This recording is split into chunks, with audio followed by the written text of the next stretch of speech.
태국 뉴스를 가장 쉽고 빠르게 전해주는 영준이의 태국 뉴스룸. 구독과 좋아요는 사랑입니다. 영준이의 태국 뉴스룸 시작합니다.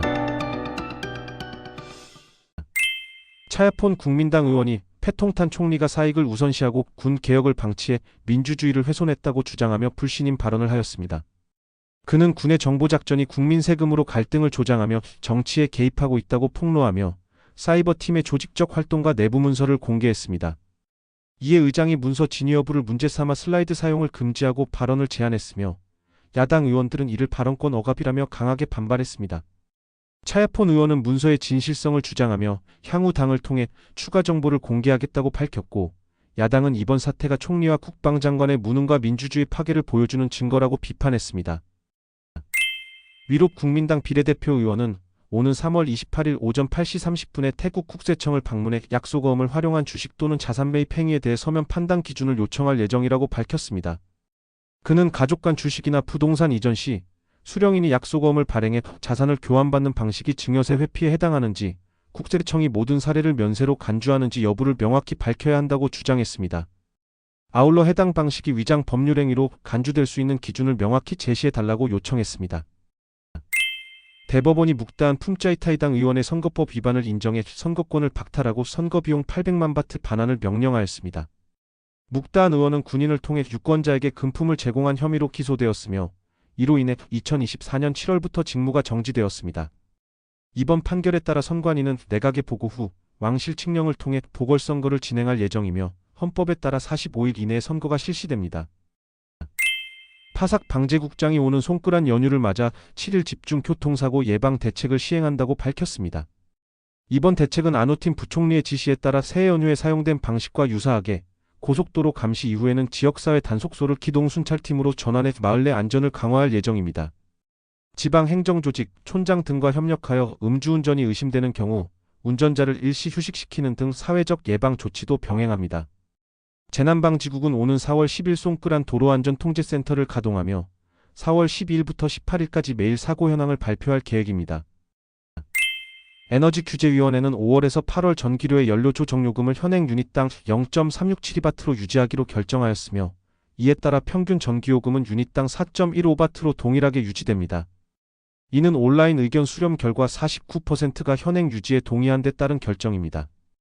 위원회는 여름철 전기 절약을 위해 플러그 뽑기, 조명 끄기, 에어컨 26도 유지, 고효율 가전 사용, 나무 심기 등 5가지 절약 행동을 권장하였습니다. 에너지부가 송크란 명절을 맞아 휘발유 및 디젤 가격을 리터당 1바트 인하하고 가정용 LPG 가격을 3개월간 15kg 기준 423바트로 동결한다고 발표했습니다. 이번 유류 인하는 세계 유가 하락과 연료기금 재정 회복에 따라 3월 28일과 4월 4일 두 차례에 걸쳐 단계적으로 시행됩니다. 연료기금의 적자 규모는 759억 바트에서 600억 바트 수준으로 줄었고, 하루 2억 바트의 수입이 유입되며 재정 안정세를 보이고 있습니다.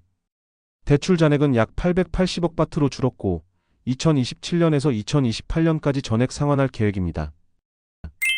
태국 돼지고기 시장은 공급과 수요 모두 감소할 것으로 보입니다.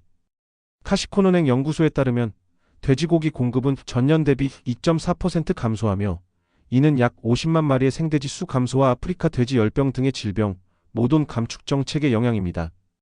반면 돼지고기 수요도 가격 인상에 따른 소비 위축으로 1.7% 줄어들 것으로 예상됩니다. 생산은 중대형 농가 중심으로 재편되고 있으며, 소규모 농가는 손실 누적으로 감소하고 있습니다. 수요 측에서는 국내 소비자들의 소비 감소가 있지만 외국인 관광객 증가로 완화될 것으로 분석됩니다. 수출은 홍콩 수요 증가로 약 4.9% 성장할 전망이나 구제역 문제로 전체 수출 비중은 여전히 낮습니다.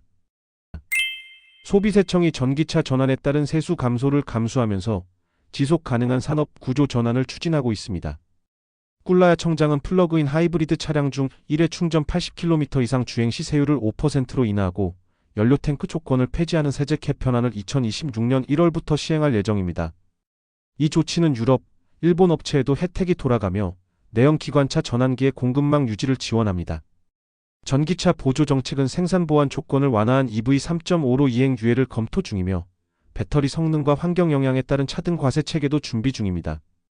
탄소 배출 비용 반영을 위한 유류세 개편과 함께 에탄올 활용 확대, 나트륨세 도입, 지역 증류주 규제 완화 등 환경 및 공공건강을 위한 정책도 병행 추진되고 있습니다. 태국 교육위원회가 전국 22만 가구 이상을 조사한 결과 7세 이상 태국인의 문해율이 98.8%로 상승했다고 발표했습니다. 이는 2018년보다 약 5% 증가한 수치로 태국은 아세안 1위, 세계 37위로 올라설 전망입니다. 문맹률은 15세 이상에서 1.17%, 7세 이상에서는 1.16%였으며 주로 고령자와 교육 시스템 이탈자에게서 나타났습니다.